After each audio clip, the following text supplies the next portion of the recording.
안녕하십니까. 포커스인 강인순입니다. 새학기가 시작되면서 어느 때보다 자녀들의 교육 문제에 관심이 높아질 시기입니다. 그래서 오늘은 경남교육의 실질적인 싱크탱크 역할을 하고 있는 경남교육연구정보원 황선준 원장을 모시고 교육 현안에 대한 다양한 이야기 나눠보겠습니다.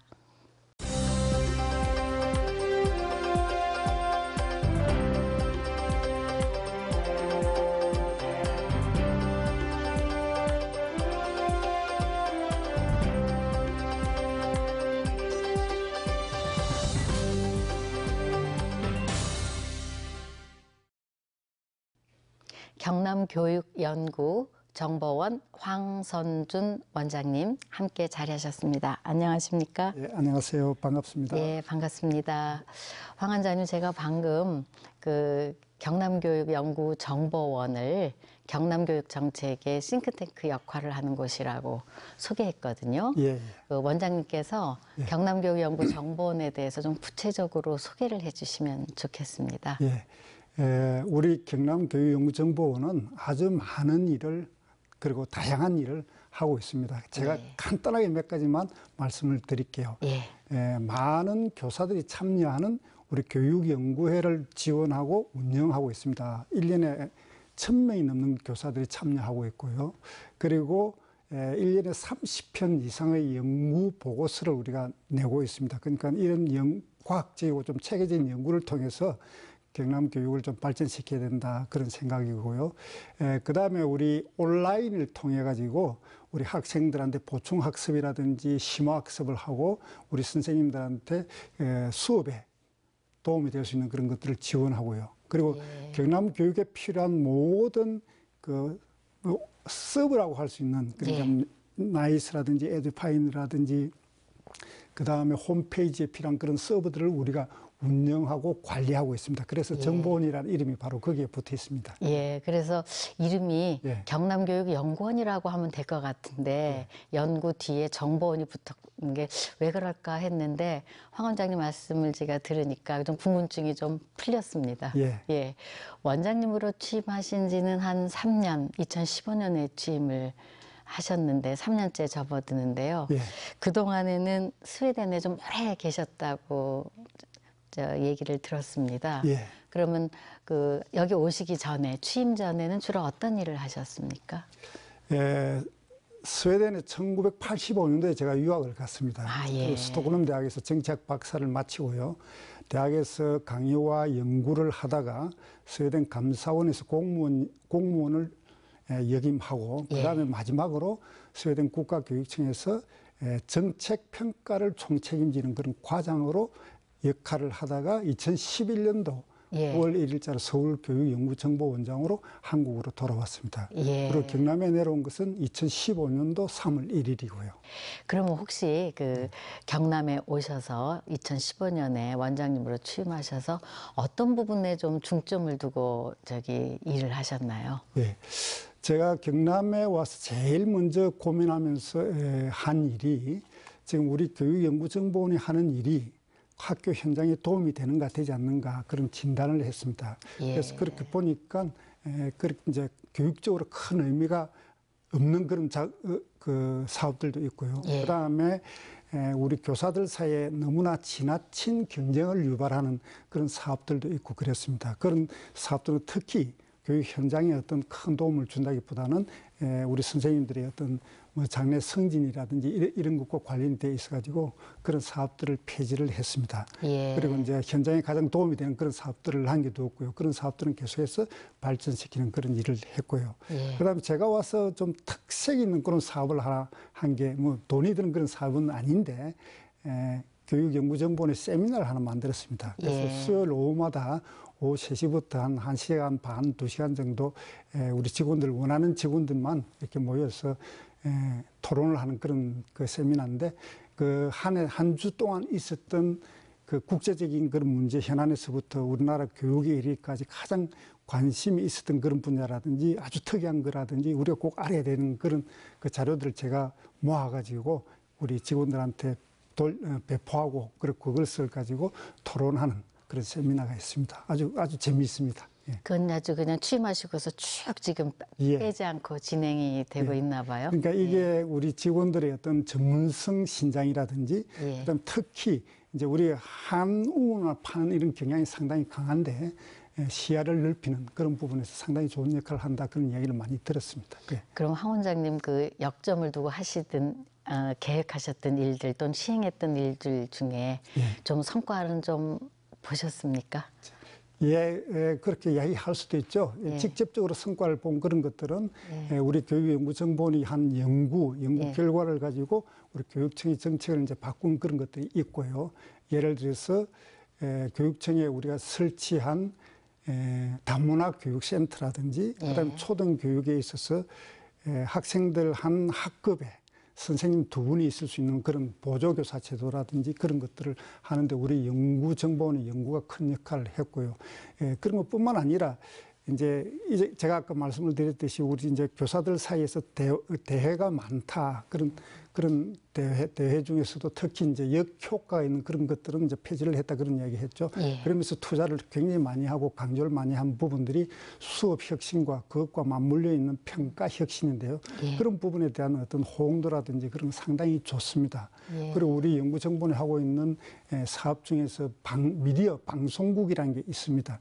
거기에 우리 중학교 아이들, 특히 중학교 자유학기제 아이들이 와서 많은 체험을 하고 진로에 대해서 고민하는 그런 시간을 많이 가질 수 있는데 그런 부분에 대한 호응도 좋고 그렇습니다.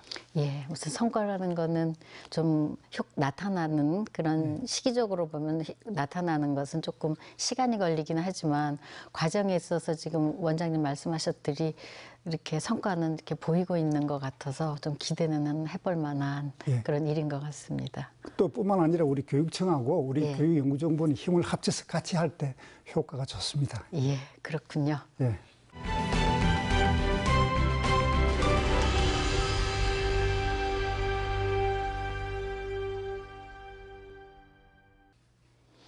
원장님, 지난해 12월 그 대통령 직속 자문기구죠. 국가정책에 대해서 논하는 국가회의 위원으로 이제 위촉을 되셨는데 국가회의, 국가교육회의죠. 그거에 대해서 조금 소개나 설명을 좀 해주시면 좋을 것 같습니다. 알겠습니다. 국가교육회의가 크게 3가지 임무를 받았습니다. 대통령으로부터. 첫째는 중장기적인 교육의 방향이라든지 비전을 제시해달라. 그런 게 있고요. 2번째는 이제 앞으로 국가교육위원회를 설치할 텐데 그 설치 방안을 좀 마련해달라. 그다음 3번째는 국민적인 공감대를 이끌어내야 되는 그런 현안 문제에 있어서 공론화 등을 통해서 공감대를 좀 이끌어내주는 역할을 국가교육에게 좀 해줬으면 좋겠다. 그렇게 말씀을 하셨습니다. 그런 방향으로 우리가 일을 하고 있습니다. 그럼 그 논의는 지금 어느 정도 진행이 되고 있나요? 아까 말씀드렸듯이 작년 12월 말에 이제 이게 구성이 되었고요. 지금 원래 이제 여러 번 만났습니다. 여러 번 만났고 제 같은 경우에는 국가교육회의 그 본회의 전체 회의에 지금 소속되어 있지만은 그 밑에 산하의 전문위원회가 3개가 있습니다. 유초중등 전문위원회, 그다음에 고등교육 전문위원회, 그다음 미래교육 전문위원회 이렇게 3개 있는데 저는 유초중등 전문위원회하고 미래교육 전문위원회에 속해 있어요. 그래서 거의 요즘은 일주일에 한 번쯤 서울을 왔다 갔다 하고 있습니다. 그런데 아직 뭐 결과를 이야기하기는 너무 이르고요.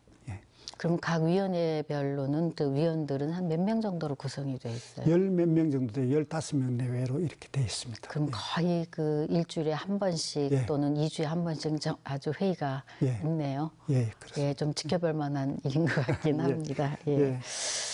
요즘에 이제 많은 그 교육 부분에서 이제 그 대두가 되고 있는 현안 중에 하나가 공교육 혁신입니다. 그래서 공교육을 어떻게 혁신하면 좋을까, 또 그것이 4차 산업혁명하고도 또 연결이 되고 있는데 그 경남의 경우는 공교육의 혁신과 관련해서 지금 어떻게 진행이 되고 있나요? 우리가 그 돌이켜보면은 지난 한 3, 4년을 돌이켜보면은 경남 교육도 상당히 많이 변해왔습니다. 가장 첫째 제가 꼽고 싶은 것은 혁신학교라고 하는 경남의 행복학교가 도입되었고요. 그 행복학교에서 우리 학교의 그 이제 문화, 특히 민주적 문화로 바뀌지 않으면 안 된다. 그런 강조를 굉장히 많이 하고 있고요. 그런 식으로 지금 바뀌고 있고요.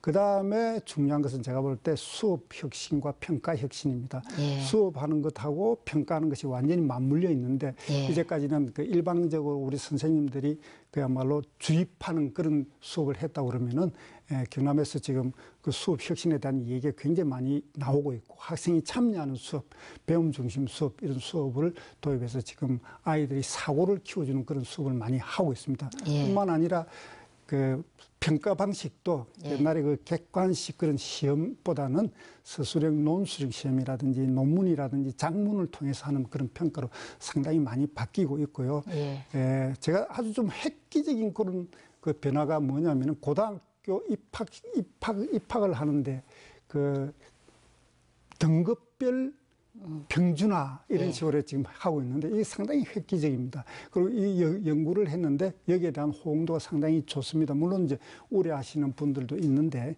제가 볼 때는 상당히 좋고 정착을 할 것이다 그렇게 믿고 있습니다.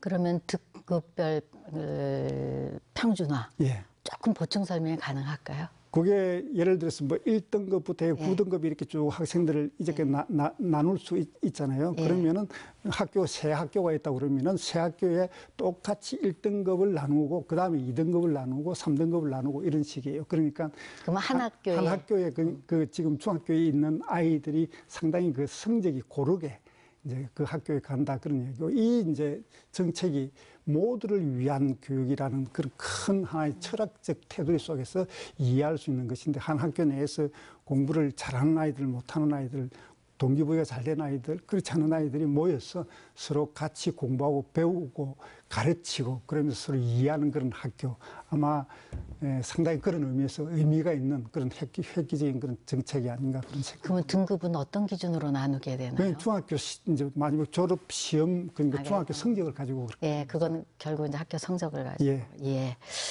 지금 이제 우리 원장님 말씀하신 대로 그 경남의 경우도 공교육 부분에 이제 혁신이 이제 진행되고 있다. 행복학교도 그렇고 또 수업 현장에서의 이제 혁신, 수업 방법의 혁신이라든지 진행되고 있는데 그래도 이제 많은 사람이 그 공교육 혁신에 대해서는 조금 불신이 있어요. 이게 제대로 될까?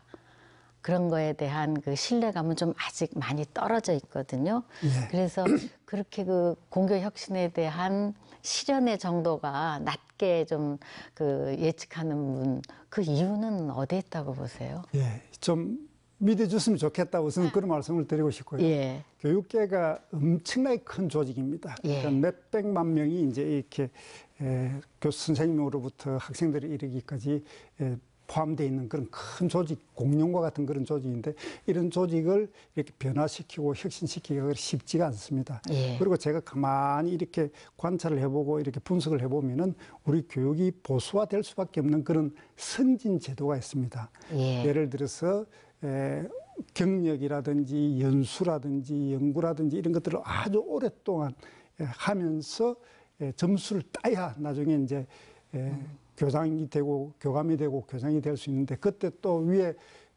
기존의 교장 선생님들한테 좋은 검평을 받아야 되는 그런 승진 제도가 있는데 이런 승진 제도가 그러고 나서 이제 최후로 그야말로 교육 경력의 마지막에 이제 학교 관리자가 되는 그런 교감 교장이 되는 그런 구조인데 이런 구조가 제가 볼 때는 상당히 우리 교육을 보수화시키는 그런 경향이 있지 않은가 그런 생각이 들고요. 예. 뿐만 아니라 그 아까 제가 행복학교 그런 이야기를 했죠. 예. 행복학교도 사실 좀 예산이 잘 확보되면은 좀 더 빨리 확대하고 그렇게 할 수 있을 텐데 그 예산 확보하는데 문제가 좀 있고요. 그것은 이제 아마 뭐 우리 교육청에서 마음대로 할 수 있는 그런 부분이 아닙니다. 그리고 이번 그 지방선거 이후로 좀 더 상황이 좋아질지 모른다 그런 좀 기대를 하고 있고요. 예. 그다음에 수업 혁신이라든지 평가 혁신 이것은 사실은 교사들의 전문성과 관련되어 있습니다. 예. 그리고 우리 선생님들이 사실은 한 번도 제대로 그 크면서 학교를 다니면서 그런 식의 수업을 받아보지 않았고요. 예. 그다음에 교대 사대에서도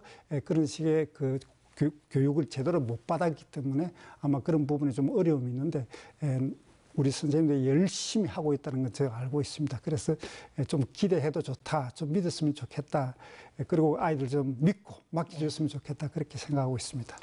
또 하나 이제 문제가 되는 것 중에 하나는 그 학교에서요. 예. 교육 현장에서 교사들의 업무가 너무 과중하다는 겁니다. 그래서 수업에 혁신을 하려고 그러면 거기에 대한 준비나 이런 것도 많은데 공교육 혁신의 차원에서 그런 부분을 하려고 그러면 교사들의 그 업무도 과중하다. 그거에 대해서는 좀 어떤 대책 같은 거 있으신가요? 맞습니다. 우리 교사들의 가장 그 본질적인 업무는 예. 아이들을 가르치고 아이들 생활 교육을 하는 돌보는 그런 업무인데 그 외에 많은 업무들이 있습니다. 이것은 근본적으로 교육부가 하고 있는 많은 특교 사업, 특별 교부금을 교육청에서 내려주면서 이런 사업을 하라 하는 그런 특교 사업하고 교육청이 가지고 있는 많은 정책 사업들 때문에 그렇습니다.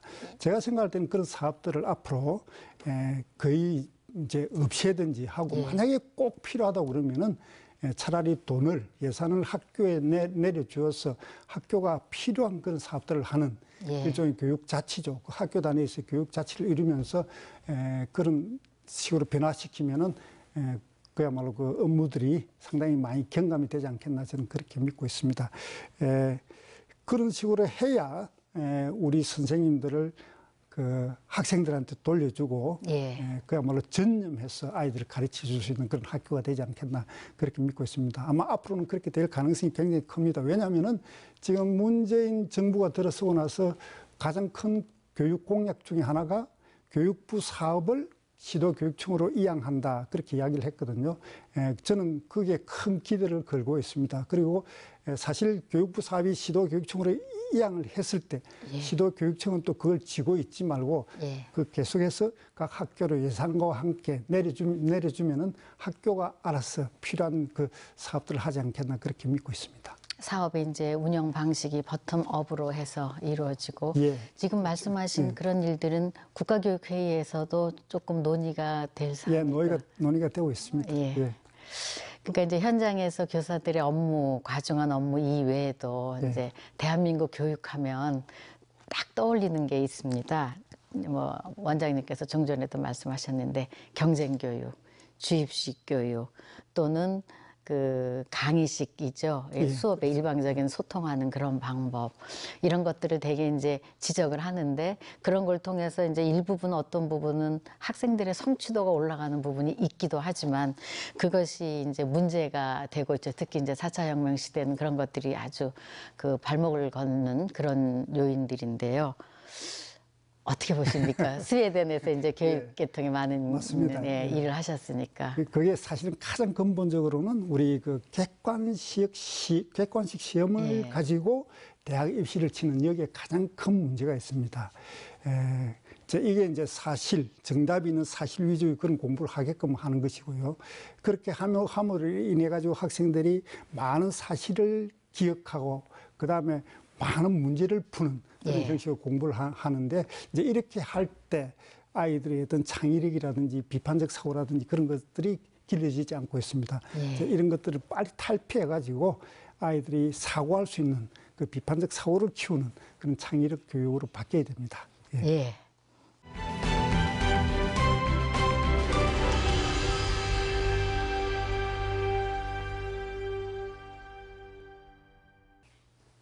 원장님, 좀 전에 원장님께서 이제 우리나라 교육은 정답이 있는 교육. 그래서 그 정답을 맞춰야 되고 풀어야 하는 과정에서 비판적 사고나 창의적 사고가 이제 이렇게 길러지기 힘들다라는 거를 지적을 하셨는데 스웨덴에서 오래 사셨죠. 우리가 이제 보통 스웨덴이면 아주 교육을 잘하는 나라로 알려져 있습니다. 스웨덴은 어떻게 가시게 되셨고 어떻게 정착했는지 먼저 좀 말씀을 해주시고 이제 스웨덴 교육에 대해서 좀 여쭤보겠습니다. 제가 아까도 말씀드렸듯이 1985년도에 유학을 갔고요. 그래서 정치학을 전공하고 나서 대학원에 있을 때 지금 아내를 만났습니다. 그래서 거기에서 정착을 했습니다. 그러면 정치학을 하셨는데 교육하고는 어떻게 이렇게 연결이 좀 잘 안 되거든요. 그렇죠. 우리나라는 그 이제 상당히 어떤 면에서 벽이 굉장히 뚜렷한데요. 스웨덴 같은 경우는 그렇지 않고요. 제가 정치학 전공으로 대학에서 강의를 하고 연구를 하고 그렇게 하다가도 그 감사원에서 근무를 했습니다. 공무원으로서 근무를 했는데 그 이유는 이제 감사원의 한 파트 중에 그 스웨덴 행정 체제를 한눈에 보면서 발전시킬 수 있는 그런 부분이 있었어요. 예. 정치하고 행정하고 굉장히 비슷하죠. 그렇죠. 거기서 이제 연구를 좀 하다가 여기도 뭐 그렇게 크게 배울 게 없네. 뭐 이런 그만한 그런 게 좀 들어가지고 그다음에 국가교육청으로 들어갔어요. 그런데 국가교육청에 들어가서는 이 교육 문제에 참 골치 아프구나. 세계 모든 나라가 교육 문제 때문에 골머리를 앓고 있구나 그런 생각이 들었고요. 그래서 좀 지그시 앉아서 이제 둘러 파는 그런 그 과정이 있었는데요. 그게 있으면서 그 북유럽 교육이라든지 그다음에 세계의 많은 교육, 글로벌 교육 그런 것에 대해서 공부를 하고 그렇게 했습니다. 예, 그럼 원장님, 스웨덴을 비롯한 북유럽 교육은 어떤가 좀 그 우리 시청자들께서 굉장히 도움이 될 것 같습니다. 좀 소개 좀 해주십시오.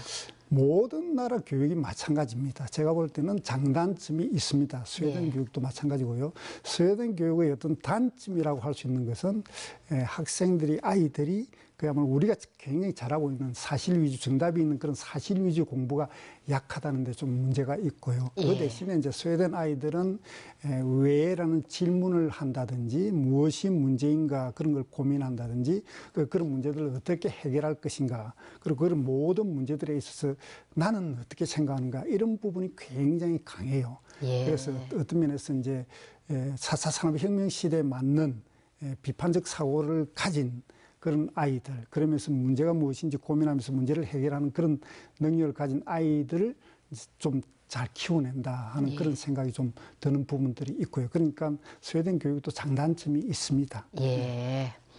그럼에도 불구하고 그 우리의 전통식 우리나라 교육에 비해서 그 북유럽이나 스웨덴의 교육들은 조금 더 미래지향적인 게 되네요. 4차 혁명 시대에 이제 맞는 인재를 양성하는 그런 교육인데 우리나라 교육 보통 많은 사람들이 얘기합니다. 한국 학생들이 외국에 나가면 그 수학 능력이나 또는 학업 능력 이런 부분에 있어서는 굉장히 이제 탁월하다. 그래서 아주 국제적인 평가에 있어서도 부분에 따라서는 이제 1위, 2위를 차지하는 이제 그런 부분들도 있는데 행복 지수는 굉장히 낮아요. 그죠? 예, 청년들의 행복, 뭐, 초등학생, 뭐, 중등학생들의 행복 지수도 낮고, 행복 지수가 낮으니까 이제 자살률도 있고, 그 다음에 학교 폭력도 높고, 이제 그렇게 되는데, 왜 그럴까요? 어떤 게 더 좋은 방법일까요? 북유럽도 장단점이 있고, 또 우리나라도 장단점이 있는데, 그 비교하면 어떻게 비교할 수 있을지. 우리나라 아이들 성적은 세계 최고입니다. 그런데 이제 자신감은 그야말로 굉장히 낮습니다. 그리고 또 학업 흥미도도 굉장히 낮고요. 그리고 하루에 엄청나게 많은 시간을 투자해서 공부를 합니다. 그리고 이제 학교에서 공부하고 방과 후 공부하고 학원 가서 공부하고 이런 식으로 공부를 하고 그러다 보니까 스트레스 지수가 굉장히 높습니다. 그리고 사실 그 피사라고 하는 OECD에서 하는 국제 학력 테스트에서 얘기하는 그 교육 효율성이라는 그 연구가 있습니다. 거기 보면은 아이들이 투자한 시간에 대비한 교육 결과인데 우리나라 아이들이 교육 효율성이 굉장히 낮습니다. 그러니까 엄청나게 많은 시간을 투자해가지고 세계 최고의 어떤 성적을 얻었다 이렇게 볼 수가 있는데 효율성은 낮다 그런 얘기가 되고요. 그러다 보니까 전체적으로 우리나라 아이들의 행복 지수가 상당히 낮습니다. 뿐만 아니라 제가 볼 때 그 스웨덴 아이들과 비교해 볼 때 한국 아이들은 자기가 좋아서 이제 진로를 선택하거나 자기가 좋아서 공부를 하거나 그런 것보다는 어떤 면에서 외부의 어떤 그 결정, 그 특히 학부모의 결정에 의해서 많이 이제 그런 것이 일어나는 것을 많이 보는데 그러다 보니까 상당히 흥미를 잃고 있고 그 좀 불행하게 좀 힘들게 공부를 한다 그런 생각이 많이 듭니다. 그런 반면에 스웨덴 아이들은 자기가 원하는 게 뭔지 그런 것을 굉장히 뚜렷하게 스스로 이제 안다. 그렇게 이야기를 하고 진로도 이제 자기가 하고 싶은 걸 한다. 부모들이 제가 아이 3명을 키우면서 한 번도 니 이렇게 해라 저렇게 해라 나중에는 이런 식으로 절대 안 돼요. 그런 식으로 아이들이 크고 있으니까 자기 스스로 결정하고 그다음 그 결정에 대해서 책임을 지고 이러니까 좀 행복도가 상당히 좀 다르지 않나 그런 생각이 들고요. 또 한 가지는 사회적으로 꼭 대학을 가야 되는가 그런 그런 생각을 많이 하고 있습니다. 그래서 스웨덴 같은 경우에 모든 교육은 무상입니다. 그러니까 예.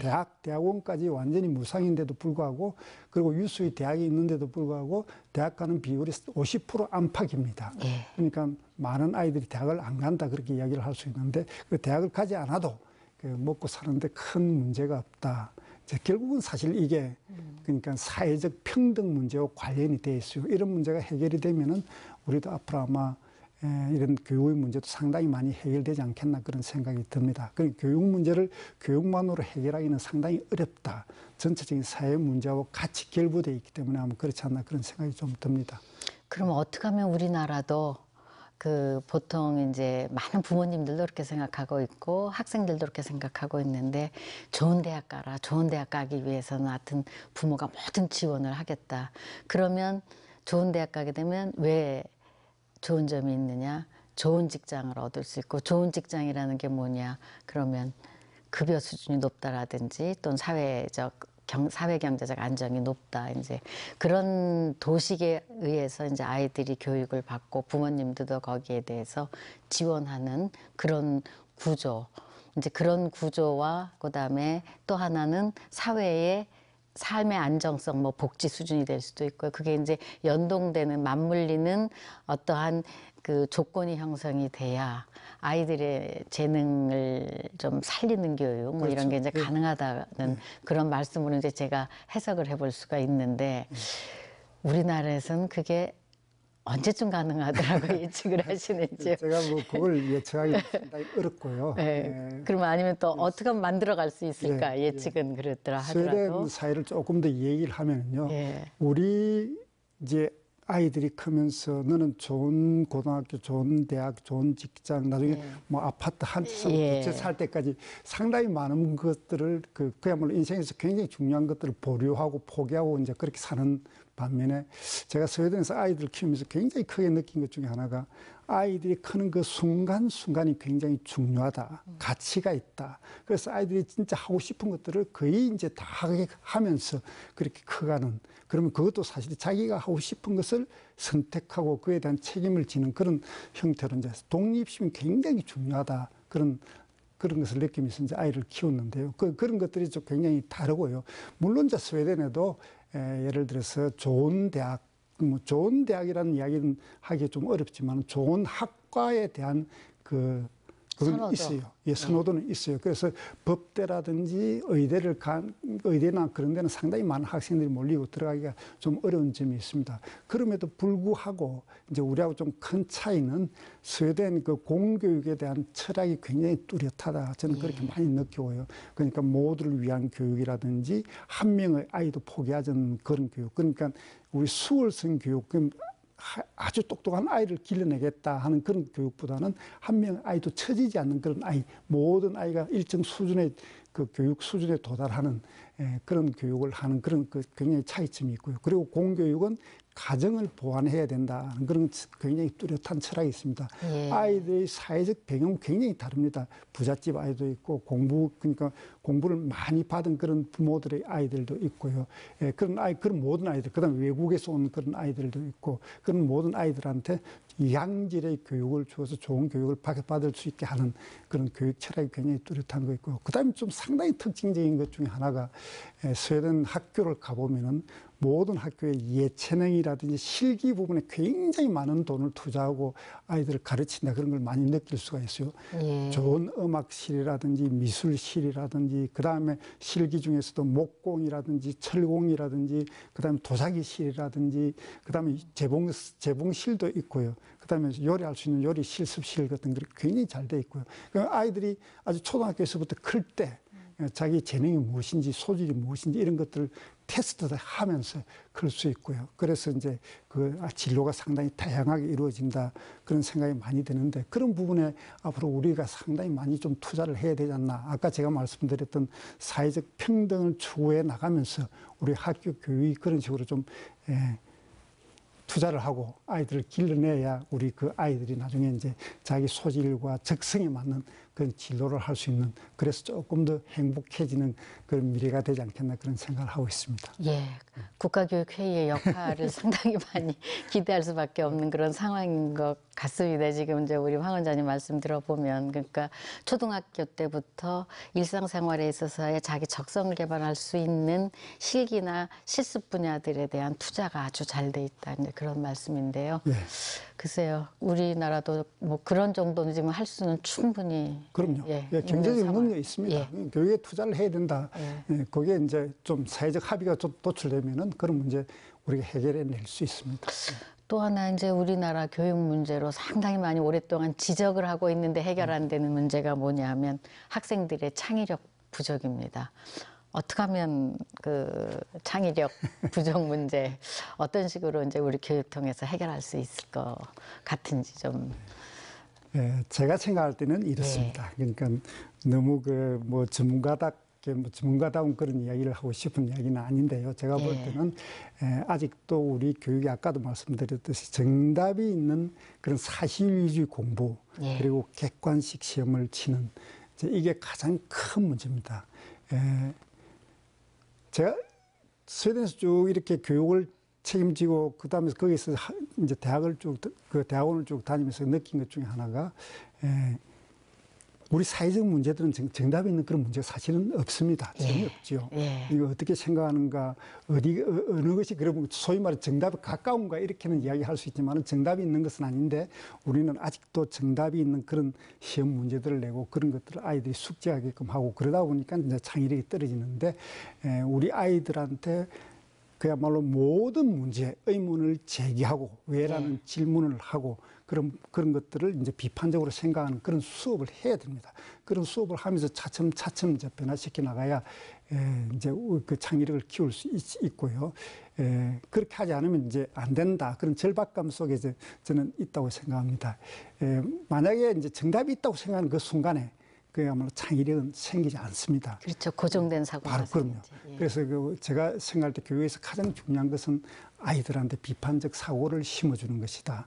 그러면서 이제 문제를 해결해내는, 문제를 찾아내는, 그리고 문제를 해결해내는 그런 교육을 해야 된다. 그 교육에 따라서, 그 수업에 따라서 아이들의 어떤 창의력의 어떤 크고 작고, 그다음에 많고, 높고, 깊고 이런 것들이 상당히 차이가 난다. 저는 그렇게 믿고 있기 때문에 우리 교육이 바로 창의력을 키울 수 있는 그런 교육으로 문제 중심으로 그다음에 아이들이 계속해서 질문하는 그런 수업 그런 식으로 나가지 않으면 절대 안 된다. 저는 그렇게 믿고 있습니다.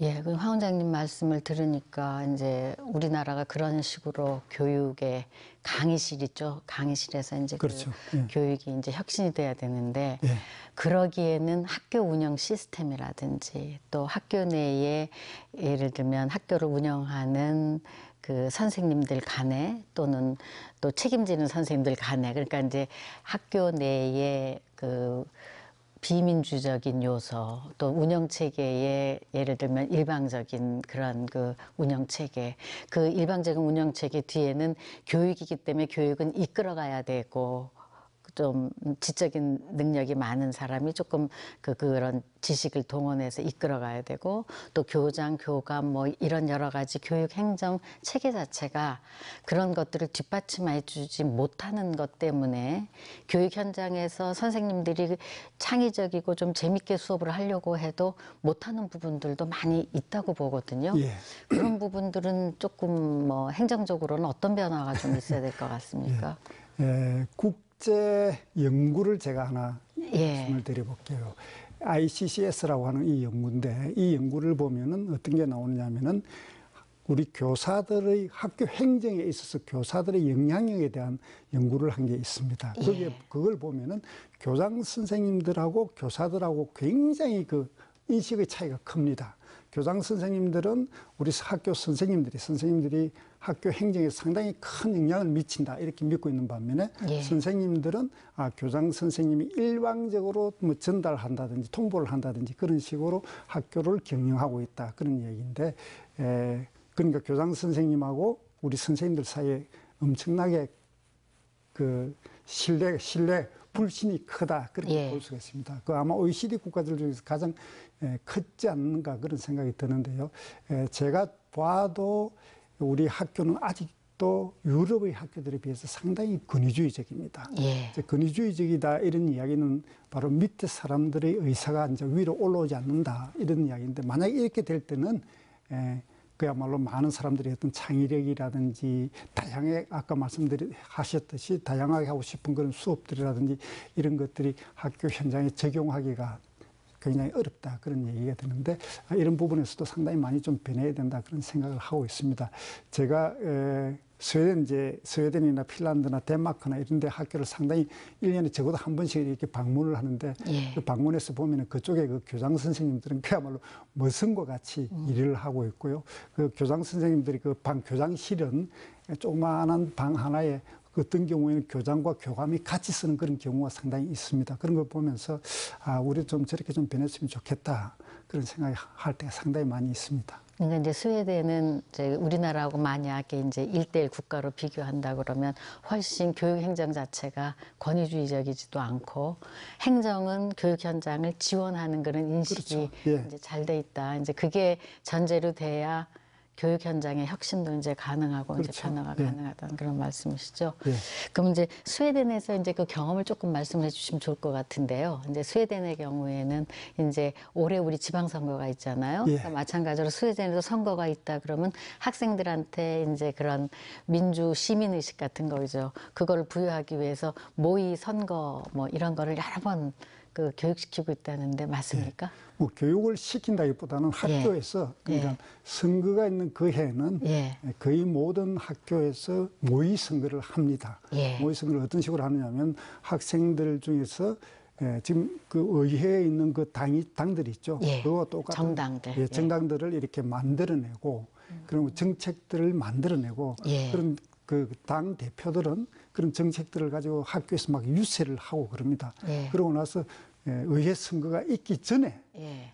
투표를 해가지고 그 결과들을 우리가 볼 수가 있는데, 제 아들이 그 중학교 다닐 때 그 일을 했습니다. 그래가지고 예. 그 친구는 환경당 당 대표가 돼가지고 예. 선거를 했는데, 그때 그 학교에서 환경당이 2등을 했어요. 예. 그 실제 의회에서는 환경당이 가장 작은 당 중에 하나인데, 예. 그러니까 상당히 유세를 잘했다 그런 생각이 드는데, 그런 식으로 모의 선거를 합니다. 그게 하는 가장 큰 이유는 정치가 굉장히 중요하다. 그렇죠. 아이들한테 그걸 심어주고요. 그리고 정치를 통해서 우리 삶을 변화시킬 수 있다.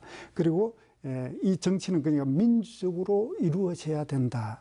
그리고 사실 궁극적으로는 우리 민주 시민을 키우는 거잖아요. 예. 그리고 학교에서 수업을 할 때 하고 이런 식으로 자기가 직접 당 대표가 돼 본다든지 정책을 이렇게 만들어내 본다든지 그걸 가지고 학생들 동료들하고 얘기를 하면서 이렇게 동의를 이끌어내는 이런 것, 직접 정치를 이제 체험하면서 바로 민주 시민으로 크지 않나 하는 그런 생각이 들어서 아마 이런 것들은 굉장히 아마 중요하다. 우리도 좀 그렇게 해야 된다 그런 생각이 드는데, 좀 우리한테는 좀 그런 이런 것들 제대로 못하는 그런 걸림돌이 있지요. 걸림돌이 뭐라고?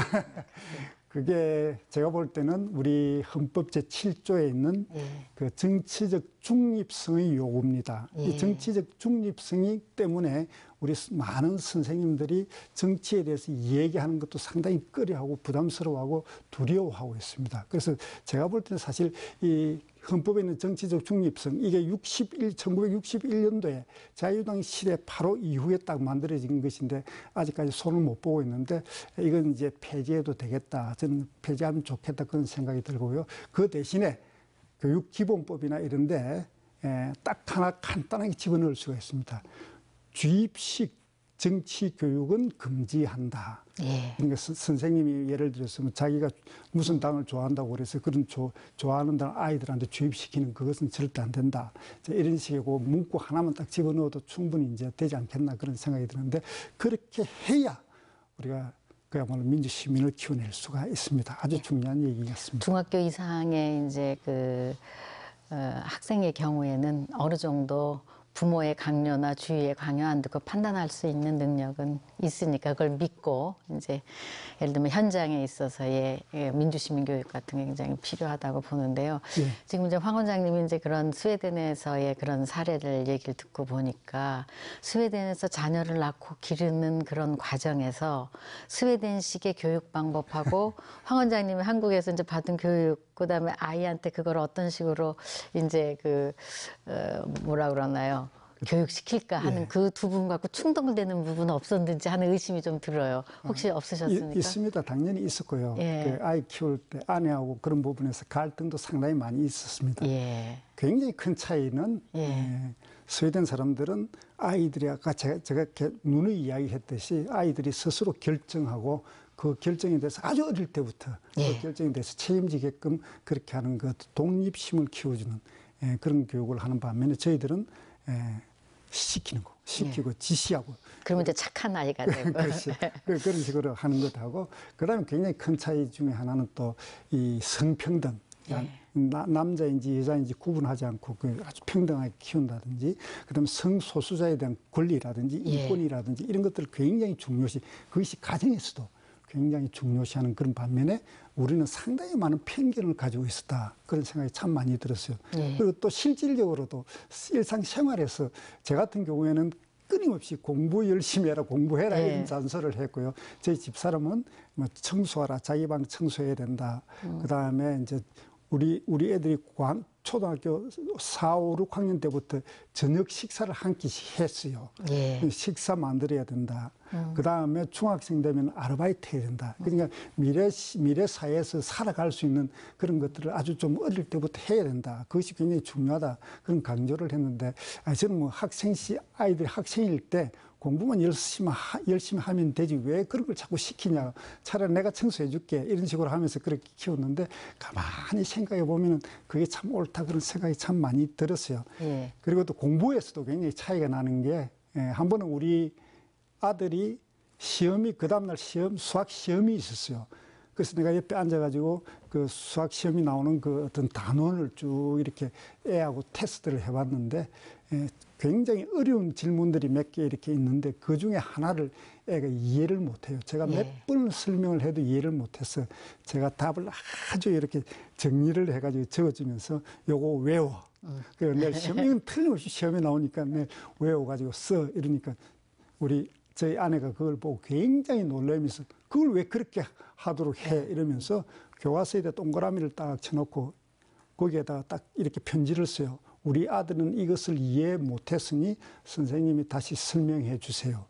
그래서 내가 아니 이거 내일 시험에 나오는데 그거 언제 이제 그렇게 그 애가 그 이해를 하느냐. 시험이 더 중요하지 않느냐 이러니까 시험이 왜 그렇게 중요하냐. 아이가 아는 것이 중요하지 시험이 중요하지 않다. 그런 식으로 보더라고요. 그러니까 그런 부분들도 상당히 아이를 어떻게 키우는가 하는 그 시각의 차이다. 그런 생각이 많이 들고요. 사실 이렇게 부대끼면서 저도 참 많이 배웠습니다. 인생에서 많이 배웠고 그러면서 어떤 면에서 전체적으로 사회를 보는 시각이라든지 성평등 문제라든지 성소수자 문제라든지 이런 부분에 상당히 많이 시각이 넓혀졌다. 그렇게 이야기할 수가 있겠습니다.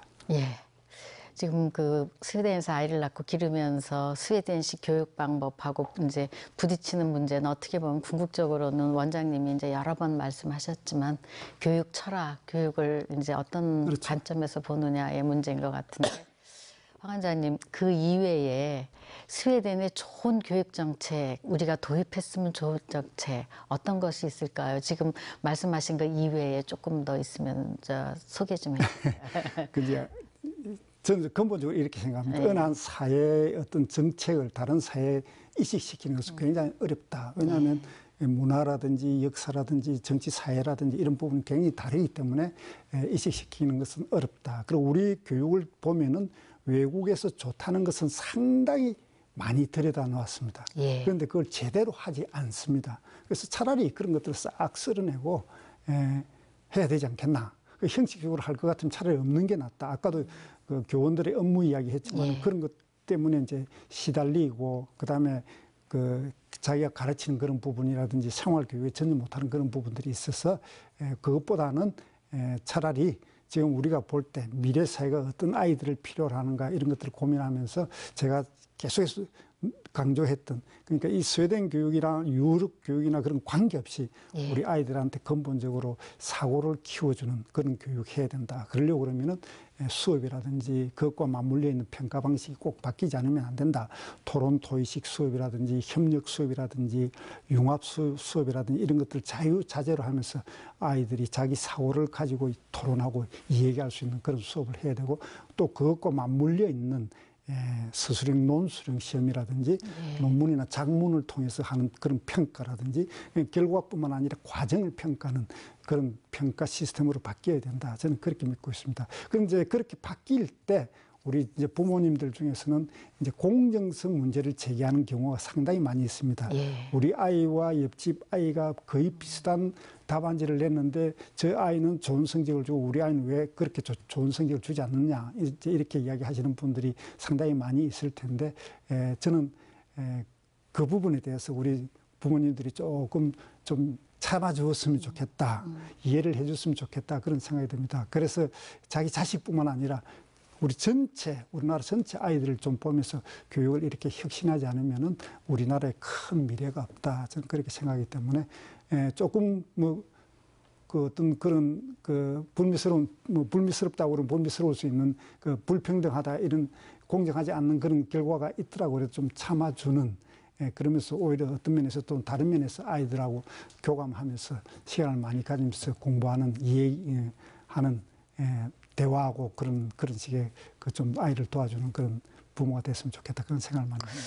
원장님, 그 학부모의 인내력은 이제 자녀와 자녀 간의 과정 중심의 평가를 했을 때의 인내력의 핵심은 대입 제도, 그렇죠. 입시 제도가 바뀌면 그거는 자연히 해소될 텐데, 이번에 국가교육회의에서도 대학의 입시 제도에 좀 내후년에 당장 변하는 것이 아니라 조금 중장기적인 로드맵을 가지고 변화가 전제돼야 초등학교, 중학교, 고등학교의 현장에서의 혁신, 교사들의 노력의 성과를 보일 것 같은 생각을 하는데, 원장님 어떻게 생각하시는지 모르겠습니다. 맞습니다. 지금 가장 중요한 게 사실은 대학 시험입니다. 대학 입시 시험인데, 지금 수능이 이제 제가 아까 말씀을 드렸듯이 객관식 시험, 선택형, 표준화된 선택형 시험 때문에 아이들이 이제 거기에 맞춰서 공부를 하게 되는데, 그게 이제 창의력을 잘라내는 그런 공부다, 그런 이야기를 했는데, 올 8월, 9월에 아마 교육부에서 수능에 있어서 예를 들어서 일부 변화를 얘기할 겁니다. 우리 국가교육에도 그 문제에 대해서 지금 연구를 하고 있고요. 그런데 이제 이것보다는 좀 더 미래를 보고 장기적인 시각에서 대학 입시가 좀 바뀌어야 된다. 전체적으로 아까 제가 이야기하듯이 그런 수업이라든지 그런 시험을 통해서 그것을 평가할 수 있는 그런 시험을 통해서 대학을 가는, 그게 되지 않으면 안 된다, 그런 생각을 하고 있습니다. 원장님, 이제는 이제 우리 교육이 뭘 할 것인가라는 걸 한번 좀 얘기해 보면 좋을 것 같은데요. 얼마 전에 이제 저출산 고령화 사회위원회가 초등학교 1학년에서 4학년에 해당되는 학생들은 오후 3시까지 이제 방과 후 이제 학교를 해야 된다라고 그래서 이제 논란이 많았거든요. 그래서 하여튼 요즘에 또 중요한 사회적 현안이 저출산이니까 저출산 고령화 사회에 있어서 교육은 어떤 역할을 해야 될까, 어떤 일을 해야 될까, 그 점에 대해서 혹시 좀 소신이 있으면 말씀해 주시면 좋겠습니다. 알겠습니다. 저출산 문제를 교육을 통해서 해결할 수는 없습니다. 그런데 이제 교육이 도울 수는 있습니다. 우리가 유럽의 이제 경험을 이렇게 쭉 연구를 해보면은 이 저출산 문제가 집에서 아이들을 키우는 문제하고 직장을 다니는, 일하고 그러니까 육아를 병행할 수 있는가 없는가, 그 문제 하나고요. 두 번째 큰 문제는 그 성평등이 되어 있는가. 집에서 아이를 키우고 가사를 하는데 남자와 여자가 어떻게 일을 하는가, 이거하고 굉장히 관련이 깊습니다. 그 첫째 문제, 이제 병행 문제, 이걸 쭉 보면은 그 스웨덴 같은 경우에도 초등학교 1학년, 4학년 아이들, 그러니까 아주 나이가 어려가지고 집에 바로 갈 수 없는, 혼자 갈 수 없는 그런 아이들을 위해 가지고 방과 후 활동을 하고 있습니다. 당연히. 그리고 이제 일을 마치고 학교에 와서 아이들을 찾아갈 수 있도록 하는 그런 제도인데요. 당연히 우리 교육이 이제 그런 식으로 좀 맡아주면 좋겠는데 제가 볼 때는 지금 아까도 우리가 이야기했듯이 우리 선생님들이 많은 업무에 시달리고 있고 이것은 또 하나의 업무로 이제 들어올 텐데 이걸 이제 제가 볼 때는 지자체가 책임을 지든지 아니면 만약에 우리 교육이 책임을 져야 된다 그렇게 보면은 우리 인력과 재정을 좀 투자를 해주면은 우리가 충분히 그렇게 할 수가 있다. 저는 그렇게 믿고 있습니다. 그래서 우리 여성들도 그렇고 남성들도 그렇고 아이에 대해서 너무 걱정하지 않고 직장을 다닐 수 있고 이럴 때 이제 그 출산율이 높아진다. 그런 걸 우리가 경험으로 알 수 있으니까요.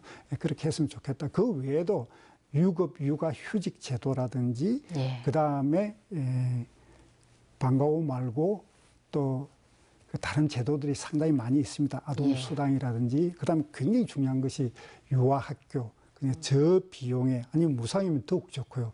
양질의 유아학교. 그러니까 초등학교 들어가기 전에 모든 아이들을 돌봐주는 공립 유아학교 이런 게 정착이 되어 있으면은 아이 키우는데 큰 문제가 없으니까 출산율이 분명히 오르게 되어 있습니다. 이제 그런 식으로 나아가야 되고요. 특히 우리나라에서 좀 더 특징적인 그런 부분은 뭐냐면은 지금 청년 실업 문제하고 주택 문제가 또 걸려 있어요. 그렇죠. 그래서 이런 부분에서 상당히 좀 힘든 그런 부분들이 있는데 이번 정권이 문재인 정부가 이런 부분에 좀 슬기롭게 좀 해결을 해 주어서 우리 젊은 부부들이 젊은 가정이 아이를 좀 더 낳을 수 있으면 좋겠다 저는 그렇게 생각하고 있습니다. 여성 쪽에서는 아이를 낳아라 그러지 말고 함께 낳아서 함께 기르는 사회 문화적 또는 사회 구조적인 조건을 만들어주면 다를 것이다라고 얘기하는데 그게 그렇게 용이하지는 않은 것 같습니다. 그게 잘 실현이 안 상당히 되네. 많은 돈을 투자를 해야 됩니다. 출산율 문제는 아까도 이야기했듯이 그러니까 이 복지 문제와 관련이 되어 있고요. 국가가 얼마만큼 개입을 하는가 그런 문제 하나 하고 그러니까 가정에서 부부가 서로 이제 공동 육아, 공동 가사를 하는가 안 하는가 그런 것과 관련되어 있습니다. 사실 한국의 여성들은 밖에서 일을 하는 한국의 여성들은 집에 와서 거의 독박하다시피 하고 가사 일을 하고 있습니다. 이중 노동에 시달리죠. 그러니까 아이를 진짜 낳아야 되느냐 그런 고민을 하게 되어 있습니다. 그러니까 성평등이 굉장히 중요합니다. 그렇습니다. 또 저출산 못지않게 요즘에 이제 소리 없이 이제 우리한테 이제 이렇게 닥쳐오는 아주 중요한 사회적 변화 중에 하나가 4차 산업혁명이거든요. 그럼 우리의 교육은 4차 산업혁명 시대에 맞춰서 어떻게 준비해야 될 것인가? 뭐 큰 화두죠. 원장님 맞습니다. 어떻습니까? 엄청 어려운 질문이기도 합니다. 4차 산업혁명이라고 그러면 저는 가장 간단하게 얘기해가지고 인공지능하고 로봇이 결합되는 그것을 4차 산업혁명 핵심이라고 저는 보고 있습니다. 바로 그게 무슨 이야기를 하느냐 하면은 우리 직업군이 굉장히 많이 바뀔 것이다. 그러니까 인공지능을 가진 로봇이 우리가 지금 하고 있는 많은 수공업이라든지 이런 것들을 아마 대체할 것이다. 저는 그렇게 생각하고 있는데요. 그렇다고 그러면은 사실 우리 앞으로 어떤 일을 해야 될 것인가, 어떤 사람을 길러내야 될 것인가, 그건 고민을 하지 않을 수가 없습니다. 그렇다고 해서 완전히 직업이 없어지는 그런 건 아니고 새로운 직업들이 분명히 생길 것인데 많은 학자들은 그렇게 이야기를 합니다. 지금 4차 산업혁명 시대 진짜 필요한 능력은 어떤 것인가 이런 걸 이야기를 많이 하는데 이제 종합적으로 공통으로 이야기하는 그런 능력들이 몇 개가 있습니다. 하나는 창의력입니다. 창의력이고 두 번째는 협업하는 능력. 그러니까 아이들 사이 협업을 잘하고 그다음에 그것이 성인 사이에서도 이루어지는 그런 협업 능력. 그다음에 공감 능력입니다. 아마 로봇이 제대로 할 수 없는 그런 부분들이 공감 능력이 아닌가 그런 생각이 들고요. 이런 부분들의 그 능력을 그다음에 또 사실 적응력도 굉장히 중요합니다. 어떤 이야기를 하느냐면은 우리가 대학까지 나와가지고 하나의 직장을 가지는데 대학까지 나와서 직장을 가진 그런 직장을 평생 가질 수 있는 시대는 이제 지나갔다 그런 이야기를 하거든요. 직장을 여러 번 바꿔야 된다. 그런 5번 정도 바꾼다고 예측하더라고요. 미래 학자들이. 그러면 이제 사실 적응력을 키워야 된다 그런 이야기인데 자 이런 능력들을 키워주는 이제 교육을 해야 된다. 우리 그게 이제 언제 이제 우리 지금 사실 저쪽에 그 집 뒷모퉁이에 이제 4차 산업혁명이 와 있습니다. 와 있죠. 예, 진행되고 있죠. 우리 이제 피부에 이제 와닿는 게 이제 언제쯤인지 그거 모르는데 우리 교육이 이제 그런 식으로 준비를 하면서 아이들을 키워내야 된다. 저는 그렇게 믿고 있습니다. 예, 교육에서 이제 일선에 있는 우리 그 선생님들의 역할이 굉장히 중요합니다. 예. 그래서 그 교육에 있어서 또 중요한 것 중에 하나가 학교도 중요하고 교사도 중요하고 그렇지만 가정에서의 부모의 역할도 굉장히 중요하다고 생각이 들거든요. 예. 아까 이제 황 원장님 그 스웨덴에서 자녀들 기를 때 예를 들면 아까 어떤 잘 이해되는 문제, 그 문제를 우리 황 원장님께서 그냥 정답 가깝게 그렇죠. 제시했고 어머니는 또 그렇지 않게 이제 그 했고 이제 그런 여러 가지의 부모의 역할, 그 외에도 이제 다른 역할들이 있는데 어떤 역할을 하는 게 제일 바람직하다고 보십니까? 참 어려울 거다 그런 생각 참 많이 합니다. 왜냐하면 우리 한국 교육이 굉장히 경쟁 교육입니다. 예. 경쟁 속에서 아이들은 굉장히 시달리면서 크고 있는데 부모로서는 진짜 안쓰럽고 힘들다 그런 생각을 많이 하고 있고요. 그러면서 이제 우리 학부모들이 두렵기도 하고 그래가지고 학원을 많이 보냅니다. 예. 저는 예. 이제 만약에 학원이 우리 그 주입식 교육, 암기식 교육을 하고 그 문제풀이만 하는 그런 학원이라고 그러면은 그야말로 아이들 돈을 들여서 아이들 머리를 망친다. 저는 그렇게 생각하고요. 예. 그러지 말고 학원에 보내지 말고 차라리 집에 좀 일찍 와가지고 그만 8시간 딱 일하고 딱 집에 와가지고 아니면 뭐 아이들이 이제 크는 그 기간에는 조금 파트타임으로 일을 해도 좀 일찍 네. 와가지고 아이들하고 많은 시간을 가지면서 아이들 학교 공부를 좀 돌봐주고요. 그 다음에 아이들이 읽는 그런 책들 같이 읽으면서 토론도 하고 얘기도 하고 그리고 좀 더 크면 신문도 같이 읽고 얘기도 하고요. 그리고 가족이 같이 여행을 다니고 그렇게 하면 참 얼마나 좋겠나 그런 생각을 합니다. 제가 그렇게 할 때 많은 연구들은 그 아이들이 정서적으로 굉장히 안정돼 있고 예. 그다음에 그런 아이들이 적응력이라든지 그런 부분들이 굉장히 좋다 그런 이야기를 많이 하고 있으니까요. 조금 두렵고 그렇더라고 그래도 진짜 가정으로 들어와서 특히 아버지가 예. 가정으로 들어와서 아이들하고 시간을 많이 가지는 그런 가정이 되었으면 정말 좋겠다 저는 그렇게 생각하고 있습니다. 예. 그럼 원장님 앞으로 경남의 교육뿐만 아니라 우리나라의 교육 어떤 방향으로 나가면은 지금보다 훨씬 나아질 거라고 생각을 하시는지요? 제가 아까 교육 철학 이야기를 조금 했는데요. 우리 교육도 좀 뚜렷한 철학을 가지고 앞으로 좀 아이들을 키웠으면 좋겠다 그런 생각이 듭니다. 첫째로 이제 모든 아이를 위한 그런 교육이 돼야 된다. 그리고 한 명 아이도 포기하지 않는 아이. 그리고 특히 이제 공부 동기부여가 작게 돼 있거나 다문화 아이들이라든지 장애 아이라든지 이런 아이들을 잘 키워내는 그런 사회가 됐으면 굉장히 좋겠고요. 그다음에 이제 두 번째는 이제 이 공교육이 가정을 보완하는 그런 역할을 해야 된다. 그리고 특히 그 환경이 안 좋은 그런 교육 환경이 안 좋은 그런 가정에서 큰 그런 아이들을 잘 길러내는 그런 교육이 돼야 된다. 그렇게 믿고 있고요. 그렇게 했으면 참 좋겠고요.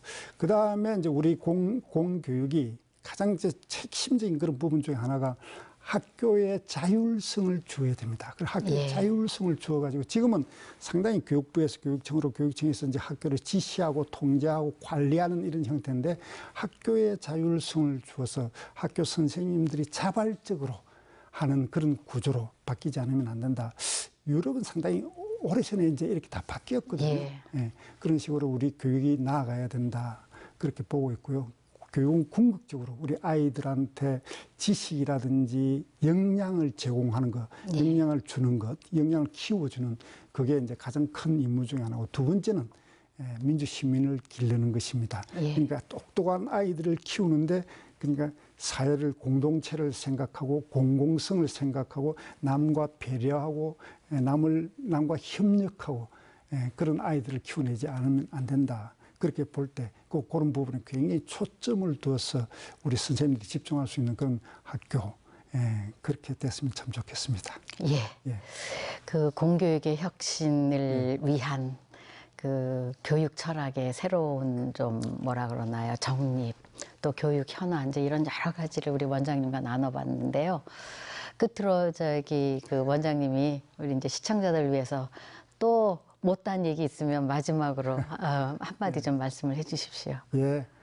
예, 고맙습니다. 좌우지간 들어주셔서 고맙고요. 예, 제가 생각할 때는 우리 학부모님들이 엄청 고생이 많습니다. 예, 그리고 우리 선생님들도 아이들 키우느라 가르치느라 고생이 많은데 지금 한국이 지금 교육을 혁신하기에 가장 적깁니다. 예. 그리고 그런 시기고요. 예, 이런 시기에 교육계 있는 모든 사람들이 좀 협력하여서 우리 교육을 좀 혁신하는데 일조를 했으면 좋겠다. 그래서 어떤 사회적 대타협을 이뤄내는, 그래서 우리 교육이 지금과 같이 우리 불행한 아이들을 키우지 않는, 예. 걸러내지 않는, 길러내는 그런 교육이 됐으면 참 좋겠다.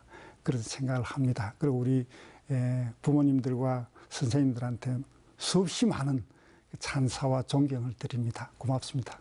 예. 오늘 바쁘신데 시간 내주셔서 감사합니다. 예, 고맙습니다. 새 정부가 들어서면서 교육 혁신에 대한 목소리가 어느 때보다 높습니다. 많은 분들의 지혜를 모아 우리 교육이 미래 사회에 필요한인지를 길러내는데 도움이 됐으면 합니다. 포커스인 여기서 인사드립니다. 시청해주신 여러분 고맙습니다.